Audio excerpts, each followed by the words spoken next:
Well, we're back, broadcast show June 2013.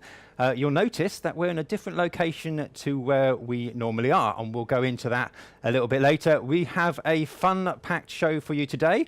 I've got my little notes because there's so much to talk about. We're going to be talking audio for DSLRs. We're going to be talking about these things, which are our nice cheap mics and some other microphones. Obviously, it's BroadcastAsia as well, so we will be talking briefly with Jennie Evans from BroadcastAsia, and it wouldn't be right not to have a bit of Steffan Hewitt from Polecam input as well. A fun-packed 60 minutes coming up. Stay tuned, lots to see.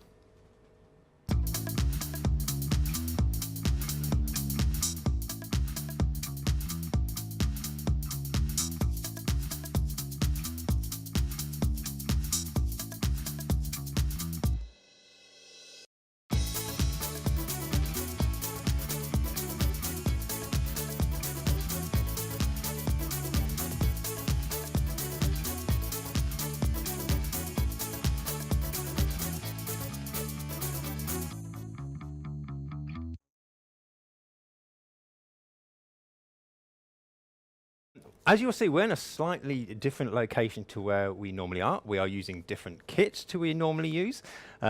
So it's going to be an interesting 60 minutes. You'll probably hear me talking to the crew around because I don't have an earpiece at the moment, and I'm like a little robot. If I'm not controlled properly, I might go off, and who knows what will happen. So what we're going to do is get started. First of all, let's have a little talk about where we are. And to talk about where we are, we have Nigel Wilkes with me. Hi, Nigel. Hi. Very good. Yes. Now, we are in the brand new Panasonic Solutions Centre. Yeah. Tell us a little bit about this. Okay, we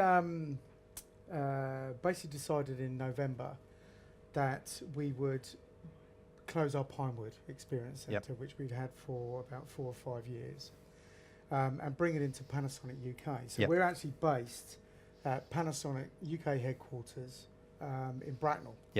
And the reason why we've moved it here is mainly for logistics. So we have a train station, we have taxis, we've got our own car park, we've got our own restaurant, etc. But also to open up the bigger picture of Panasonic. So a lot of our customers, whether they be broadcast end users, whether they be the channel, or whether they be AV SI guys, they only know us, or they only know Panasonic for certain areas that we work in, or certain products. And the idea about the Solutions Centre is actually to show our end users there's a bigger picture to Panasonic. So when they come in, so say we bring in a freelance broadcast guy or a systems integrator, when they come in, what they basically see is all of our visuals, so our projectors, our displays, they see CCTV, we've got point of sale product, we've got video walls, we've also got our tough books as well. So it's a whole solution for the end user. And as I say, this is your open day today. This is the day, yeah. I mean, so hasn't. I mean, how long has it taken to build this? Well, we closed Pinewood. Or when I say closed Pinewood, it sounds like we closed Pinewood Studios. We closed our centre in March. And we moved everything out. And then from April through to probably the end of May, we basically built this area. And what we've done is Panasonic is made up of a lot of open plan office areas, and we've taken over a third of one of the open plan areas and made it into the Solution Centre.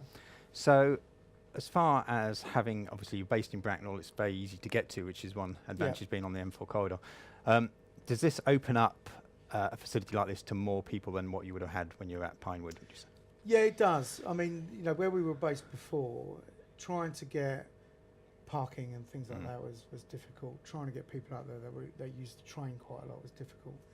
And the one thing about the Solutions Centre, it's not just Panasonic's, it's for our customers to use it. It's for the press to use it. It's for our channel to use it. So although it's a Panasonic place, we actually want third-party people to come in and enjoy what we put together at no cost. You know, it's free for people to use it. It's here for people to use. And the more people that get to use it, then obviously the bigger and better it's going to get. Excellent. Now we are going to have a little tour later on in the show. Hopefully technology will allow us to do this. Now we are using some Panasonic cameras today, kindly donated by you guys for the show today, which is great. I also noticed there's a camera here. sneakily hidden. Yeah, this is quite exciting. And I think it's fairly new, isn't it? Well, this is actually so new that it's not actually hit the market yet. Yep. During NAB, we had a big launch for the HPX 5000. Yep. And our big strategy for this year is the launch of AVC Ultra. We've talked about it for many years, and now it's coming. Yep. Micro P2, that started shipping in April, immediately after NAB. And at IBC, we will launch the first AVC Ultra shoulder camera and also the handheld camera to go with it. This camera will start to ship at the end of October, and we're already beginning to take the orders in now, which is really good news because it means the industry is excited about it. But the big thing about this is obviously it's the next step for AVC Intra. We can take our customers up to now 200 megabits per second onto a camcorder. But we've also put long G into it. Yep. So for the first time, Panasonic can now supply 50 megabit 422, which we've not been able to do before. Yep. It's the one thing that's been missing. But one thing I would show you in here is we get a little zoom in on this. we've got 4 slots here. So we've got 2 for P2. Yep. And then we've got 2 for micro P2. Right. And for those that have read up on micro P2, although it looks like an SD card, actually the technology that's inside that card is shrunken down P2, if you like. So it has all the error correction and things that you would expect. And the way in you P2. can tell is if you turn the card over, it has a double row of golden connectors. Yes. So you know it's not a standard SD card, but the difference is we can put 200 megabit on it. Wow. None of our competition can do what Panasonic's about to do. And the reason why these slots are here is with this camera now, we can also offer dual record. Right. So one of the things our customers wanted is to be able to make 2 copies at the same time. Yep. So we can do that right now. Excellent. Now, as you say, very new, not yet released. Very shiny. It only arrived. It is. Yeah. There's been a lot of people looking at it outside. When are we expecting to see this on the market again? So it will start to ship in October. So IBC is the big Europe launch. Yep. And then end of October, it's arriving. And so their local resellers will be able to get their hands on it sometime. Yeah. And have a play with it then. Yeah. That's brilliant. Nigel, thank you for coming on. We're going to talk a little bit later and have a look around this wonderful facility you got here. Thank you very much for coming on. Okay, so as I mentioned, it's BroadcastAsia, and we were going to get some input from a few people who are over there. The first one is our good friend Steffan Hewitt, who sent us this tiny little video message from BroadcastAsia. So have a look at this. Hi John, BroadcastAsia 2013. Sorry you can't be here. We're missing you rolling around with your tripod and the Polecam cup holder. So Polecam's here on 2 stands. We're with H Water and with Antel, as we've done a piece before. Here with the Polecam. Nice little extra for you here, running GoPros underneath. Gives you 2 shots all at the same time, 170-degree fisheye, and if you're really careful, you can even nudge it in underwater. News from Polecam. You're at Panasonic, we've got news from Panasonic as well. We've now just signed up with Nigel Wilkes and the full medical division of all the cameras there to add to the range with Toshiba. Very exciting news for us, offering much more range and capability. Coming to you on a video stream of some form of nature, shot on a Canon 700D with a Rode video mic. Thank you very much, guys. I hope that's enough for you. Take care. Congratulations on your first birthday. Goodbye. That's Steffan always likes to send a little message over, so he sent us a little message, which is why we had to put it in that little window. Because it was a little message. We will have more from Jennie Evans later on in the show. She's going to talk a little bit more in depth about what's going on at BroadcastAsia. In the meantime, I alluded to at the beginning that we're going to talk a bit about audio for DSLR. And if any of you are still photographers or have something like a Canon 7D, a 5D Mark II, a lot of the Panasonic cameras, the new Nikon cameras, and you're thinking these do great video, but they do absolutely horrendous audio, we have the man with the kit who can help us. And that man is sitting next to me, and it's Alex Theakston from Source Distribution. Hi, Alex. Hello. Good. Thank you for coming on. No, thanks for having me. Now, camera audio, DSLR camera audio, they are renowned for doing absolutely great video footage now. Absolutely superb. Also renowned for doing absolutely horrendous audio. The little mic that's built in isn't very good at all. No, exactly. And you either go full on external source external recording with full-on broadcast kits, you end up spending as much on that as you do on the camera. But a lot of the time, you can get good standard camera audio with the right small kit, like you're showing here. Yeah, it doesn't take much. So what sort of thing would, I mean, we've got a Canon and a Panasonic GH2 here. Yeah, that's Panasonic as we're here. It's like you thought about it. It would be blasphemy just to have the Canon. It would be, wouldn't it? Absolutely.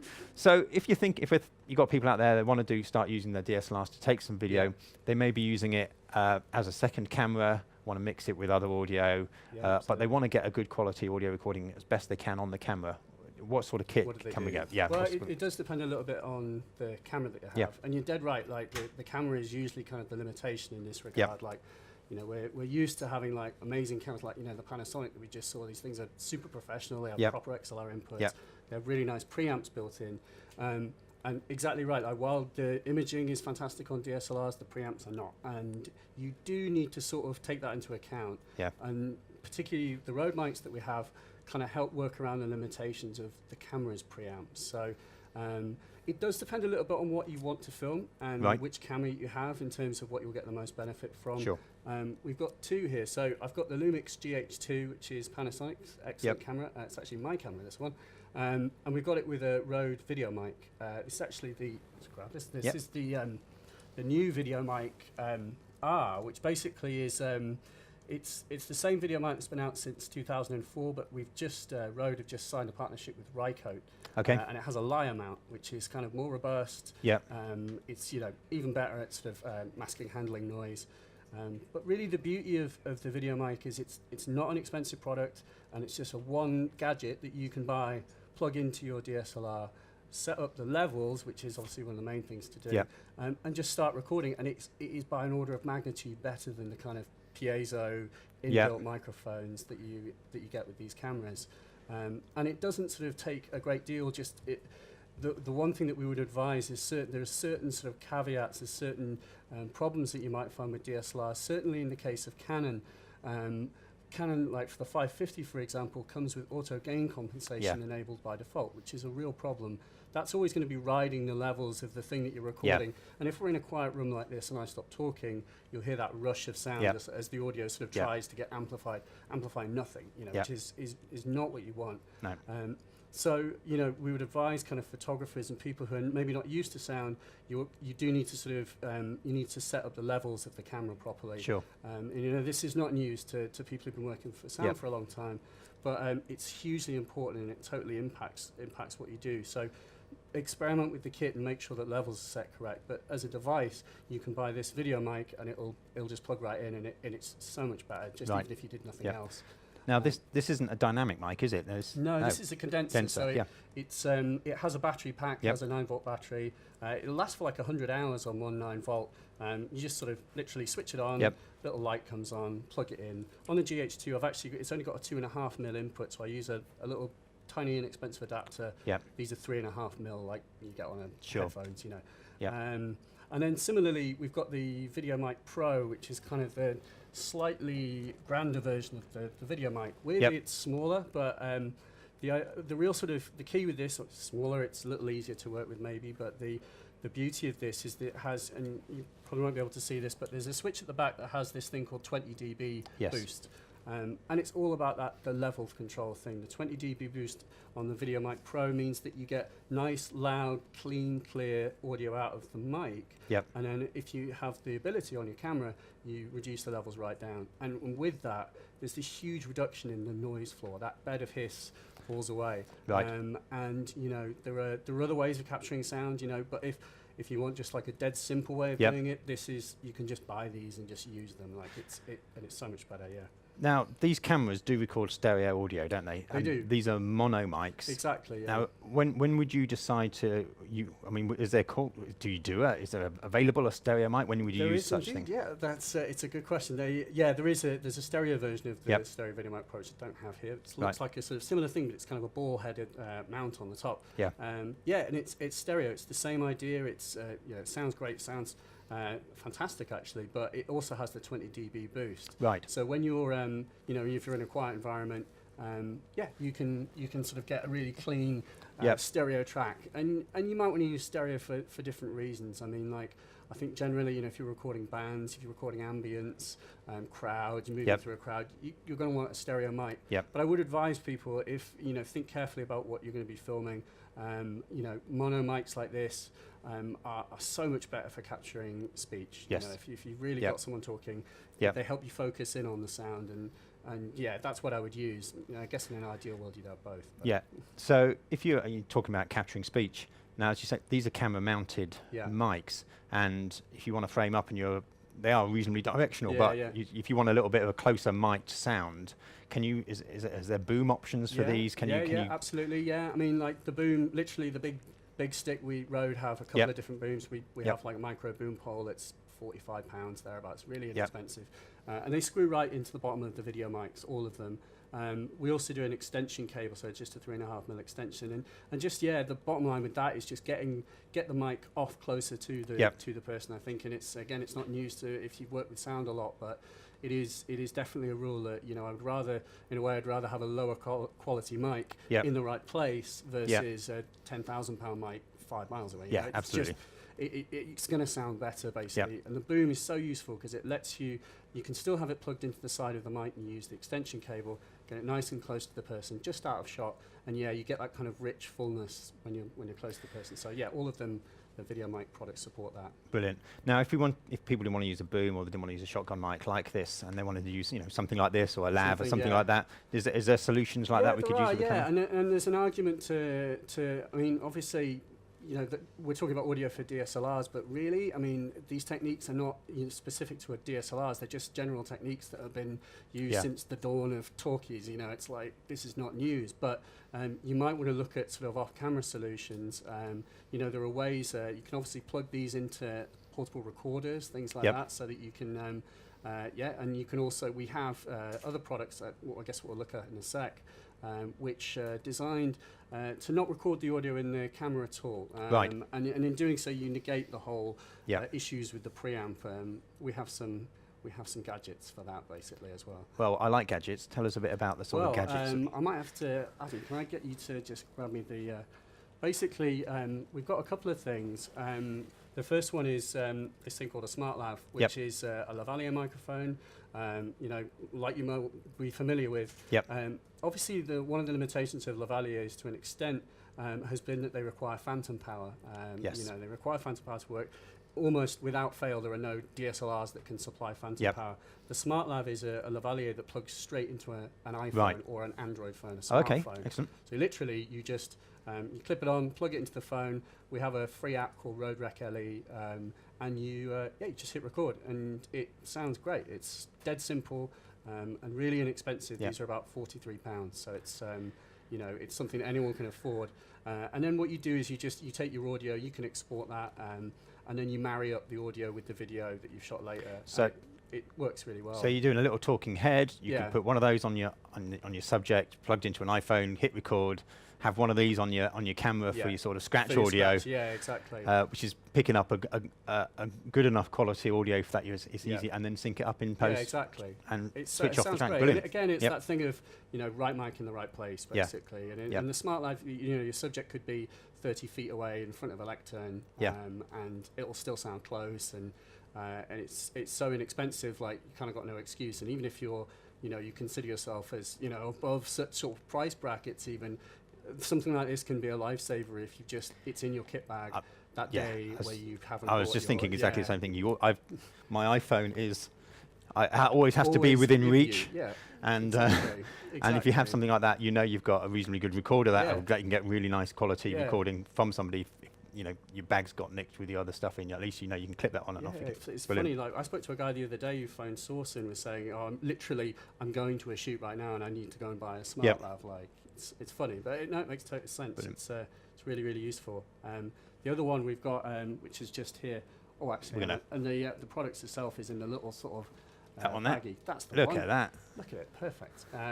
This is the IXY, which is I think we looked at it before at BVE, but it's basically it's this it's a stereo recorder, again for iPhone. So Little gadget, but obviously you can see it's sort of XY configuration.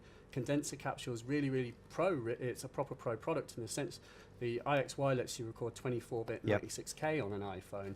And again, a different situation that you would use it for. It's a stereo mic, but there's loads of interesting things you can do. There's actually another product I don't have today called the iClamp, which allows you to put an iPhone on top of a cold shoe mount. So you could have, if you had one of those dual sort of splitters, you could have a video mic on one side going into the camera, and you could have your iPhone on top recording stereo, completely separate to the camera. And from one rig, you'd be recording both mono to the camera, and you'd be recording a stereo ambience. And you could blend the two and kind of, it gives you different sort of options when you come to sort of mix down. But it's, really neat. It sounds great, actually.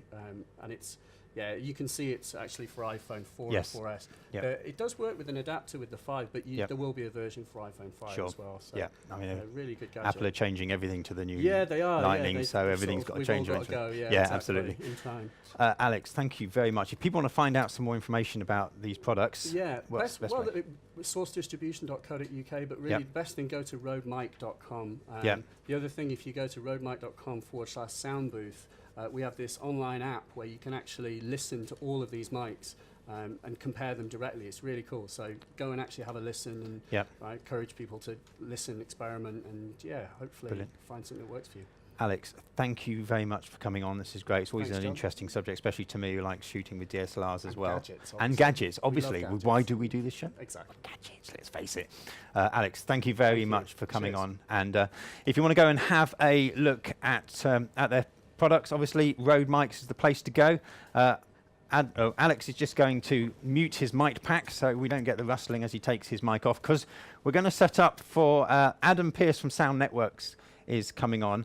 They're the UK distributor for DPA microphones. If you haven't heard of them, well, you're hearing one now because I'm using one of their cheek mics. And as Adam gets set up, he's doing that right now. He's putting his cheek mic on, and he's going to be putting it on properly as well, which is, of course, something that doesn't always happen when we do it on other guests. So if you ever see the cheek mic sticking out here, that's because we've put it on. So Adam's setting himself up. We're going to talk about cheek mics and other DPA mics, and then later on we're going to obviously have this input from Jennie Evans at BroadcastAsia as well, and then we'll be going to have a look around this brilliant facility. After that, what we're going to do is have a little look at what we're using to stream this, because obviously we use the large auto cue system at our normal studio, and we've used those at BVE. Well, here we're using a different portable system. We'll have a little look at that as well later. But he is now ready. He is sitting next to me. It is Mr. Adam Pearce from Sound Networks. Hi, Adam. Thank you for coming on. No problem. Now, you are the distributors for DPA microphones, and I first heard of DPA microphones about 3 or 4 years ago, but I didn't actually get my hands on them until I think it was IBC, and we had a look at them, and they just look spectacular. Tell us a little bit about DPA microphones and what's the sort of market area that they serve. What sort of functions do they? Yeah, sure. DPA mics, they're handmade microphones made in Denmark. They serve the very kind of top end, pro end of the market, so they are really for the professional application. The idea, they come from a reference microphone background, so every DPA microphone, the main point of it is clarity and linearity across the whole frequency spectrum. And to the kind of top quality possible. So the DPA microphone, coming from the reference microphone background, which was always about just keeping it pure and natural, it's all about getting the natural sound, really. So no coloration whatsoever. Now, you do a range of microphones. We'll have a little chat about these ones a little bit later. But you do a range called the Dedicate. Yes. This is what I can never work. Dedicate is it called? Yes, it is. That's our newest kind of edition, actually. So that was just announced at Messe, Frankfurt at Pro Light and Sound. And these are basically a reimagining of our old kind of traditional studio microphones into a modular framework, which now means that we have a lot more flexibility with them. An example is this one behind me, which shipped in today. So this is one of the first prototypes, which is essentially our first ever kind of area into podium microphones. And what the Dedicate is really about is that this is a studio microphone head which you can also put onto a podium body. It's the same head for all the systems. So the key factor in this is that people can reuse they're microphones for multiple purposes, whether it be for studio vocals, classical mic trains, or for podium. So, and it's also the kind of highest end solution, which is now available for podium mics. And also in the end, quite cost effective, isn't it? Because you can have this head and different fittings for it. Absolutely. For different scenarios, knowing that you don't have to keep buying multiple heads all the time, whole systems. You can buy this head and plug it into what you need. Especially for people doing sound recording, things like that. A key another one is we have an active cable, which again is just a modular system. This is actually the same capsule on the two of them. And this cable will run up to 30 meters with fantastic RF rejection, studio sound, studio quality, and without any loss or any degradation in the audio. And this will also fit into our latest de facto handheld body. So you can use the same capsules for interviews purposes. It's exactly the same system. So you could have one kind of kit with a handheld interview mic, also with a couple of cables in, and you only need to buy the capsule once or twice. Excellent. And this is a new system from you guys. It is, yes. Is it available now? It's going to be shipping. The capsules are available already. We'll see the podiums and the cables going to be shipping in approximately. We're looking kind of late August. Gotcha. So they're right around the corner. Yep. Now moving on to what we're wearing at the moment. Yes. I've personally been very impressed with these. We've used them on the show. We've also used them for live sound on the BroadcastShow tour. They've worked exceptionally well. Tell us a little bit about what we're wearing. Well, these are our Define headsets. Now DPA has got a really long history in headsets. In fact, DPA made the first ever headset to be used in theatre, which was on Saturday Night Fever. Right. Back in then, it was a really horrible wireframe, went straight over the head, very uncomfortable to wear. And so these microphones are really just an extension of that, where we now have a flexible earpiece. It's a 3-part modular design, so the cable comes away, the boom also comes away, and the earpiece is separate. And what that means is that any breakages at all, you can just replace the exact part that it is. And it's very comfortable to wear. You almost forget that it's there. And now, again, going with our modularity kind of concept for DPA microphones, it's also available single ear or dual ear, but it's the same boom. So you can literally just remove the earpiece, attach the dual earpiece, and you're running with that. So. Now, we were speaking very briefly before the start, and I said I thought it had a nice little presence boost in it because it sounded, it seemed to cut through, seemed very clear at the top end, and you enlightened me to the fact that what it is, in fact, is a very nice flat sound. So it doesn't have, it's got no rubbish in it, is basically what we're talking, which is why it sounds... Yeah, it's very linear across all the frequencies, and what that is it can initially sound very bright to people. And that's really because there are, it's the fine tuning that happens all the way across, which allows you to hear this kind of top end like you haven't heard before. Gotcha. And that's really what it is doing. I mean, the position of the microphone will affect how bright it is because of the nature of frequencies. We move it further back, it will sound slightly duller. And that is why the only microphones that do come with any sort of presence boost are our vocal microphones, which will be worn around the chest, things like that. But the headsets, it is just kind of hearing that extra bit of audio fidelity, which you're not used to. And what I have noticed about other mics that I've used like this is that you have to be very specific about where you put it, otherwise they really sound rubbish. But these, and sometimes it seems like you can just throw them on and you get this really nice sound from them. I mean, that's partly due to it being an Omni. And the thing about Omni microphones is that people always associate it with feedback and problems and capturing a lot of the room. Is actually, if the Omni is accurate and flat, you don't seem to get any of those problems. And that's really where DPA stands out. I mean, we have amazing success in the theatre with Omni mics. We Will Rock You. There's about 120 Omni mics on the show at any one time, and that's a rock concert with a PA. So Omni mics, we always encourage people to get through because it just means that the positioning is less critical and you do get the most pure sound as well. And as long as they're close to the sound source, you won't pick up unnecessary audio. Now, you mentioned theatre. There was a well-known theatre production that's been recently put to film rather successfully. One of my favourite films, because I know a lot of the crew that were involved on it as well, which is so I understand what went behind. But were you involved in that at all? In Les Mis was done through Simon Hayes, who's a sound recordist who uses DPA microphones. He first encountered them through the theatre, actually, where he was doing Mamma Mia, and the director insisted they use the same microphones to do Mamma Mia. And what he's managed to discover is that, and what he's done with Les Mis, is it's all done live through lavalier microphones, and it's the first time that's been done since the silent film days on a major production.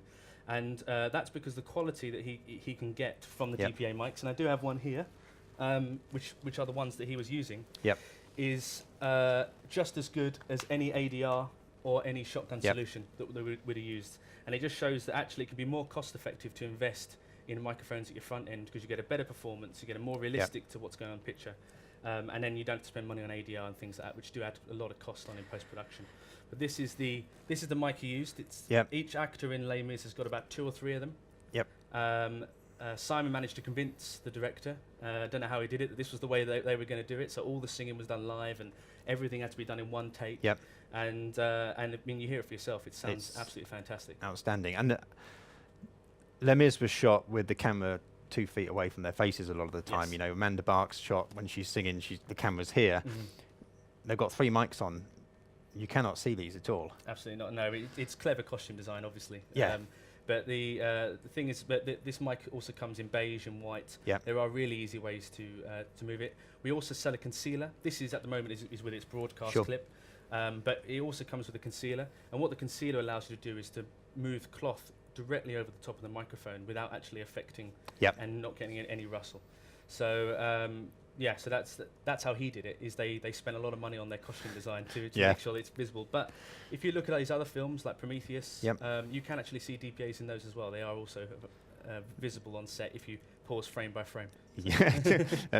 You were probably sad enough to do that at some point, knowing where it's working. It's great for that marketing shot, isn't it? Absolutely. When you find there's the frame with the DPA mic in. That's the one. Adam, that's great. Now, if people want to have a look at these mics and get their hands on them, are you exhibiting places? Do you have places people can go? Yes, I mean we exhibit every year at BVE in Plaza. But the best thing for us to do is we just moved into a new premises in Kentish Town. Right. And we really encourage people to go to soundnetwork.co.uk or give us a call, get in touch. We have an amazing network of sound recordists and broadcast engineers. We do work with Sky as well, who also use DPA on their broadcasts.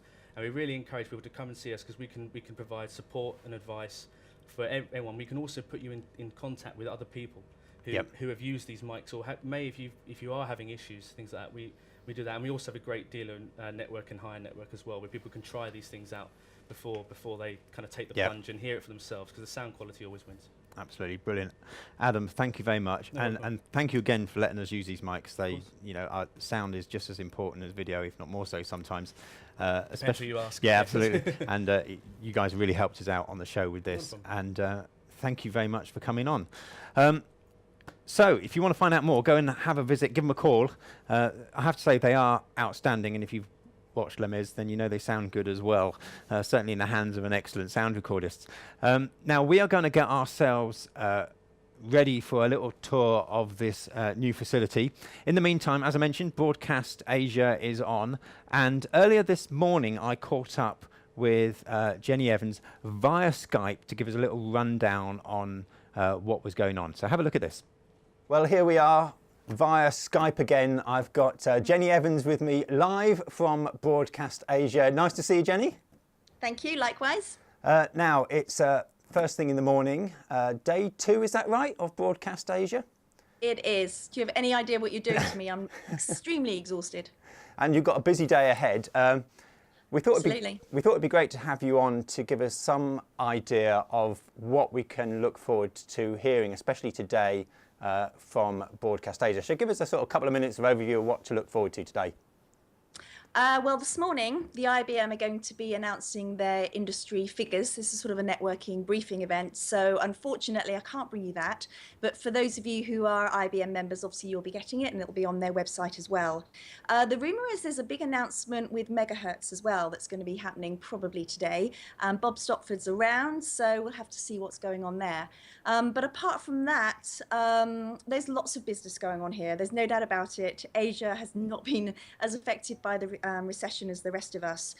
Just look at the shopping malls. We've moved venues. We're now in the Marina Bay Sands, which is frankly just like the Venetian in Las Vegas. There's even a canal. And it's very expensive, but very, very convenient for the show. The show itself has moved to the Marina Bay Sands as well. It used to be in the Suntec Centre, and prior to that, it was out at the airport. It's on a number of different levels, and they're all different ballrooms. Level 5 is pretty good.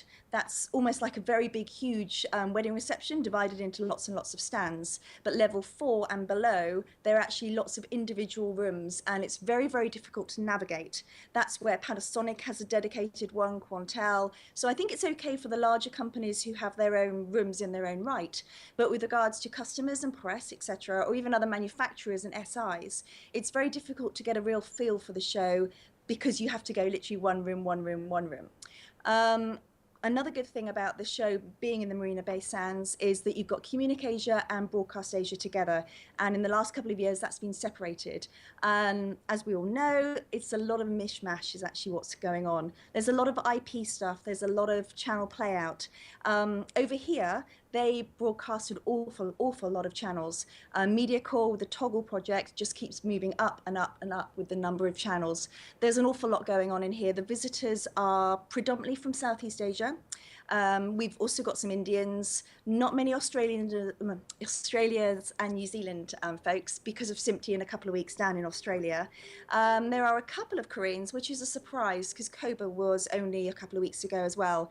But it's predominantly Singapore, Malaysia, Philippines, Indonesia, very, very strong contingency from that lot. I've spoken to manufacturers to kind of gauge what they're feeling. The general feeling is that attendance is up, footfall is better. One of the things that's interesting about the regional shows is people actually come over specifically for the conference. And in fact, I was on a plane next to a gentleman from Ericsson, and he was literally coming over purely for the conference. Ericsson do also have a stand, but that's not what he was here for. And when I asked him about it, he said that this was actually a really good way of him understanding and finding out what was going on in the Asia Pac region.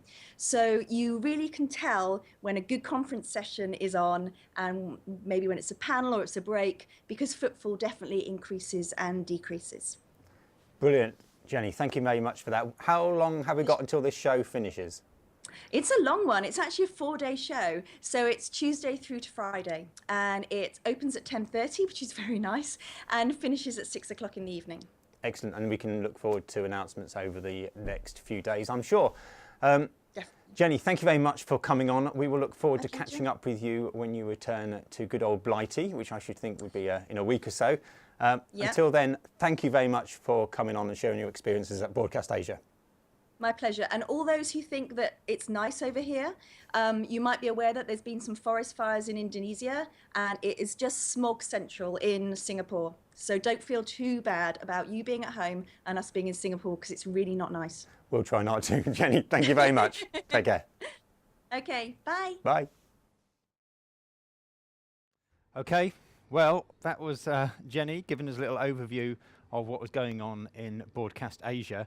What you can always do, obviously, is now go and have a look at especially the IBM website, and you'll find out what those announcements were, because by now they should probably have been announced. So keep track on that. Now, Nigel with me again. Hi, Nigel. Hi, how you doing? I've got my water because I'm running out of steam in my voice. And here we are. This is the new facility. Yes. Now we're going to have a little tour. We've got our wireless camera all set up.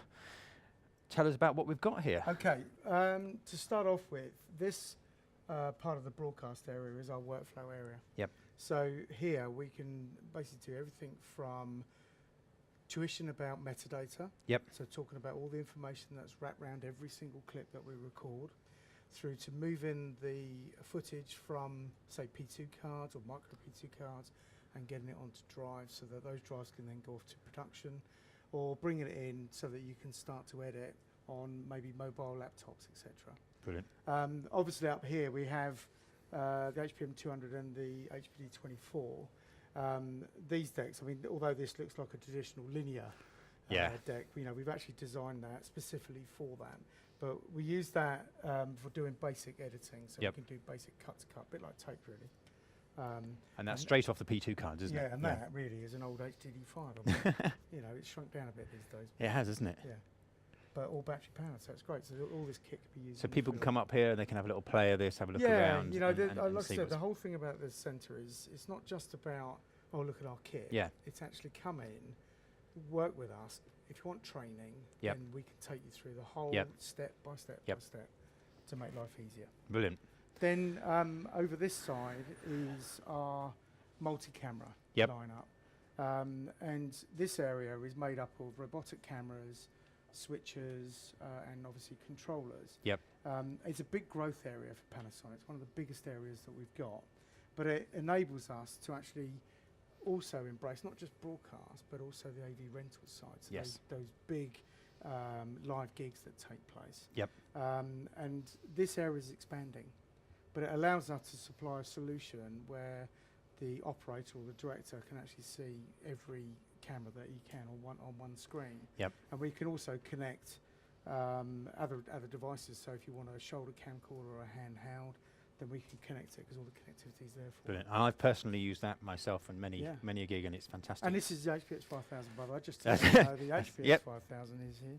And then this side is really our camera set. Yeah. So currently we've got the 255, 31, and the 600, and then we've got the HE 120 and the HE 2. But we will change this depending on who's coming in. So Gotcha. if we've got a production team coming in and they want to look at a specific product, then obviously we'll set it up for them to do what they need to do, and we'll change it.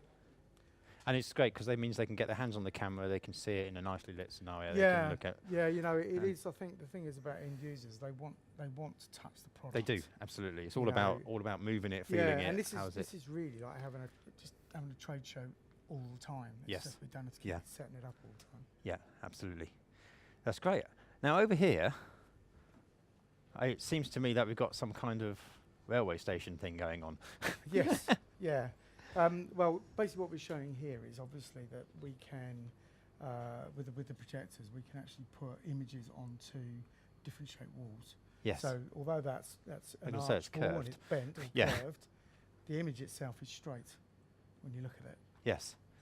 Which is, you look at it and you don't think about it much, and then you realise that's actually that's a little bit trickier than you would think to actually do that. You can't just plug a projector on and then we have point it all. a Panasonic train just for absolutely. Just to give I had a good trip on that earlier. Yeah. Over here we have Tiny Town. Yep. Well, this is CCTV. Yep. And really, what we've got here is, you know, next part of the solutions side is, although we have our little town going on here, CCTV is another big area for us. Yeah. And you know, more and more now, because of I guess other customers getting familiar with what we do. Yep. You know, we had a major broadcaster in here this morning. Yep. Not to talk about broadcast kit. They were here talking about CCTV product. Right. Okay, so it's another growth area. And these are IP-based CCTV cameras? Yeah, and we can, obviously, you know, we can be wired or IP or whatever you want to do. So excellent. You can, absolutely. You've got the monitor up there where you can play around and see what everything looks like. And then come down here, come down to Tough Books. Now, I know about Panasonic Tough Books because I've used them before, but some people might not know that you do this thing called a Tough Book. So tell us about those. Okay, exactly. So Tough Book's been around for about 20 years now. Yep. It is orientated around 3 sort of categories. So we have a business rugged set of laptops and tablets. We also have semi-rugged, and we also have fully rugged. The main difference of why we split them out really is because there's sort of different customer requirements out there. So some people may want a sort of corporate laptop to use in the workspace environment. Doesn't need to be too sort of rugged. Some people may want to, have a laptop which, can survive a bit of a drop, have a bit of a knock to the screen, perhaps a spill over the keyboard. That will suit them. And then some people want something really rugged, which is almost like you expect to use in a desert or somewhere in a really extreme hostile environment. And this really is sort of almost bulletproof sort of level of sort of ruggedness. So I don't know if you've got time, but I can show you a test on our. I'm always up for live tests. Exactly. So let's take because if it goes wrong, then our hits go up on YouTube. There you go. So I don't think they will do, though, will they? I'll take you over to our sort of tough test station as it's been branded. What we're going to do is we're going to place this laptop. I'll come around here. So you got I'll just leave it open. So if you want to do the honours, give that a nice little push off the ledge. From the back. Yeah, okay. From this way. Yeah. So that simulates a sort of drop. It's okay. Nice and loud crash and bang there. But with a bit of luck, if we open up the device, we should see it's still in sort of fully working order. You wouldn't know they had been dropped, would you? No. And also to demonstrate some of the ruggedness, I'll show you another test. So here, and this is one of our latest sort of range of devices. So tablets are becoming a lot more sort of mainstream at the moment. So let's see how sort of strong the screen is. Okay. This device. So I'm going to place it, if you can see, into this container here. Now, if you like to feel the weight of that steel ball. Okay, yeah, that's got some weight. And if you want to drop it through that tube, and we're going to drop it straight onto the screen. Okay. Apple users, don't try this at home. Quite a crash again, but if you can see the device, literally nothing. There's nothing, not a mark. No. And that is heavy. Yeah. I mean, if that was an iPhone, iPad, Any sort of something like that, consumer device, that's at an expensive accident. And then finally, another core sort of area, of ruggedness really is sort of rain protection, water resistance. Yep. So again, we've got another test for that here. There's a cup of water there. Okay. You'll notice that this, although this is a tablet, it does have a fan, but it's sort of fully sealed away from the device. So we can pour water over this device. Okay. I'm always happy to pour water over electronics. Go over the screen, go over the fan. Feel free to really sort of douse it. Okay, I'm going to douse this thing. I know the screen's going to be okay. I've dropped a ball on it, but I'm going to pour down. Can you see this? Hopefully we've got holes here at the top. Okay, that would not go down too well on there. Over where the buttons are. Any little weaknesses. And see the screen's just reacting to the water. Yep, on the that's absolutely fine. If you look, it's still fully functional. We obviously give it a bit of a shake. To get rid of some of the water, but it's effectively drying that off. Yep. It'll be ready to go again. Amazing. Depth-wise, so what sort of depth could you? Is it? I mean, well, there's height, there's drop height, and there's if I drop that in the bath, would we get away with that? I wouldn't recommend these to be submerged under water, but the reason they're built for sort of that, as that sort of test you saw there, is they'll be used outdoors. Yeah, absolutely. It could be raining coming in. Yeah, we wouldn't let you drop them in a pool of water. That would be perhaps terminal, but it's pretty impressive. Yeah. Sort of environment. Yeah, and that screen is unbelievable to be able to take a hit like that. So it's really designed with that extra sort of rugged feature in mind. Yep. To keep the product nice and safe, secure, used in a hostile environment. Brilliant. Thank you. Appreciate you showing it. That's great. We do like that. We're going this way. Are we back with Nigel? No, we're going to come over to Ben now. You see, he's handing us off to all sorts of people. No, Ben knows more about the displays. So. Hi, Ben. Good to see you. You're going to have to speak up because you haven't got a mic. Okay. So tell us a little bit about what we're looking at here. Well, this is our video wall. Yep. We've got 8 screens. Each one is a 55-inch LED backlit LCD. Yep. These are our brighter screens that we make. They're 800 candela. And it's as a solution, it's a good way of showing off our collaboration with other companies as well. Right.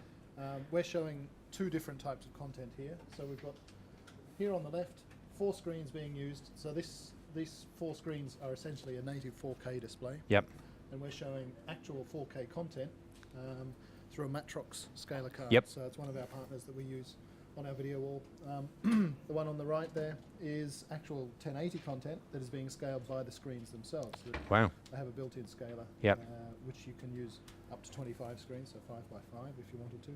The stand itself is another partner of ours, Smart Metals. They make a range of different of video wall mounts and screen mounts, and this one actually is a video wall trolley. Wow. So you could take this and wheel it anywhere around here if you want. That's quite impressive. And the beauty of it is people can come and see, because this is not the sort of place you can go to your average showroom or somewhere and have a look at a big screen. This is something you can, and this is great having a facility like this where they can come and see something in action. You can see it's a lot more flexible than a projector screen would be. You can use 2 different sources at the same time, as we were doing during the presentations this morning as well. And of course, if you've got something very high resolution, you can show it in its actual native resolution. Brilliant. Ben, thank you for showing us. Much appreciated. Right, Nigel, back to you. Yep, the next one We're I this guess way. is over here, and Ben's going to continue with you. I see. He's handed everything over. He's handed everything off now. I'm the man as you hear. Flat panels around here. So what we've got here is our retail solutions. So we've got 3 different things to show you. I'll start you over in the middle here. This is our 80-inch LCD. So again, it's an LED backlit LCD, this time edge lit. Yep. It's a very, very thin panel. Yep. Very lightweight panel for the size. So we're well known for large screens. We've been making plasmas up to and over 100-inch for many years. And so LCDs are, for us, have always been something small. And this is the first of our range of large format LCDs. Again, it's very, very bright. It's 700 candela, designed for shop fronts. And in fact, this is the kind of thing that you might use in a shop front, facing the interior of a mall or something like that. The other feature that we're showing off is the ability to hang the screen directly off the bezel. So it's actually not on a stand; it's hanging free. It's on these 2 cables. directly suspended from 2 eye bolts. And that's something that most of the other screens on the market you can't do. Right. You actually have to use a bracket attached to Sure. the back. Yep. And gives you a bit of problem with balance. Yep. Off the eye bolts, you can go straight into the screen. Brilliant. Over here on the right, we've got one of our smaller units. It's a 47-inch LF30, 700 candela as well. This is another solution, a collaboration with a few other companies. So the screen, of course, is Panasonic's. Yep. The case itself, the metalwork and the front panel is from a metalwork fabricator that we have up north. It's quite solid, very vandal-proof. If you wanted to, you could put a touch-sensitive layer on the front there, make that into a touch screen. In the back, we've got a player, a Scala player. It's well known in the industry. It's a very common player. And of course, connected to 3G and Wi-Fi. So all you need is power. You can update, you can stream direct to the player itself. We can have this branded in other colours. You don't have to have it in Panasonic black. Sure. So yeah, as a collaboration, this is a complete system, signage in a box, if you like. Brilliant. Excellent, Ben. Thank you. And the last one I want to show you here is, well, it's a collaboration between MediaStation and Panasonic. MediaStation are the makers of this content and the software that runs it. Right. So it's a variation of gesture control. You might have seen years ago in Minority Report. Yeah. You wave your hands around and you can control content. That's actually becoming a reality now.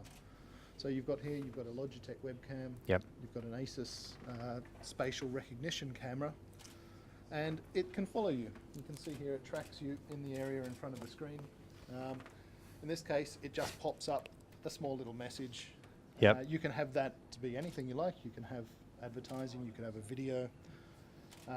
It's something that that grabs your attention as you walk past a shop window. Yeah. Taking that a next step, using this exact same hardware setup, you could make it a little more interactive. So you could stand in front of the screen and you could then select different clothes, put them on yourself, see how you look. We've got a few other projects that we've done in the past using this kind of setup, mixing drinks in the airport, showing off different aspects of cars, you know, open the hood, see what's inside. So that's the kind of thing that you can do. You can have the screen safely behind the front window glass in the shop, all of the hardware hidden. Somebody can be standing outside the shop and they can interact with your content. Excellent. Very impressive. Is that what you're thinking, by the way, Tom? I read you on this one. Ben, thank you very much. Yeah, no problem. Thank you.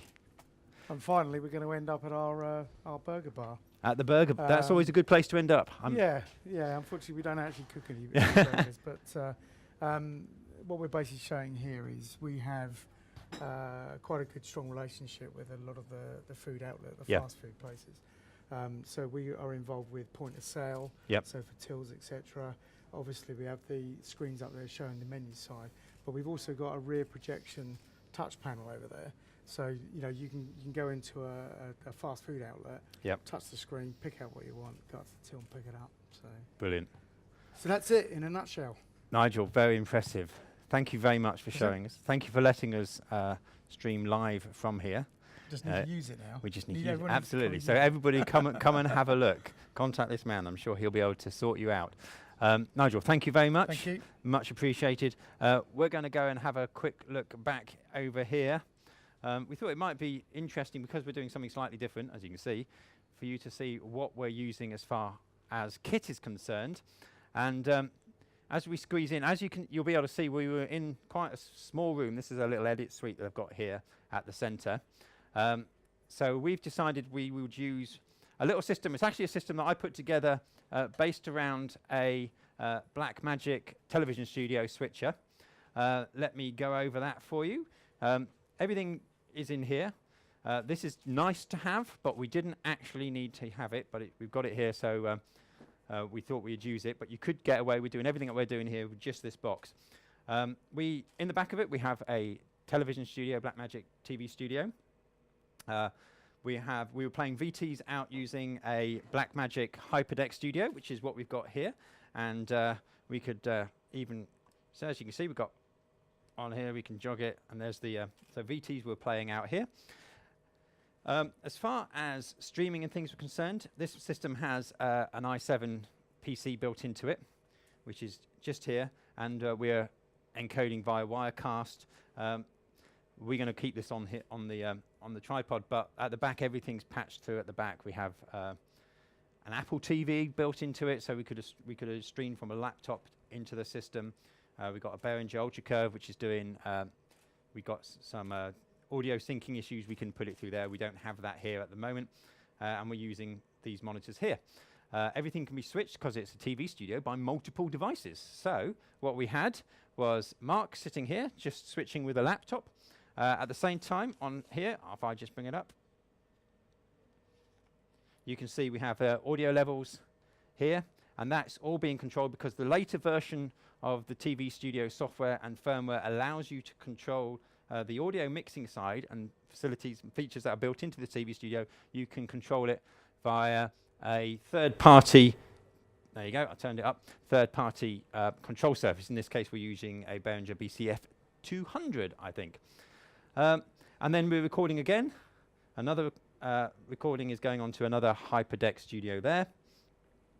And the YouTube version that you're watching, if you're watching this on YouTube at the moment, we are encoding at the same time straight through the ATM software control system. They have a built-in encoding software, and that's encoding the live stream as we speak into formats that you guys at YouTube are hopefully watching now. So that's it. It's all nice, small and compact.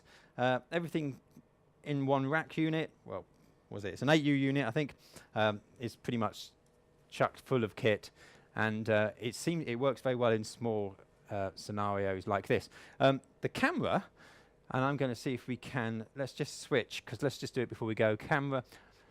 Simon, I'm just going to switch to the other camera. This little gadget here, there we go, is the IDX Wave Cam, is it called? Camwave. What Camwave system. So this is streaming via this camera. So it's an HDMI into this, and we are streaming from this to a little receiver, real time.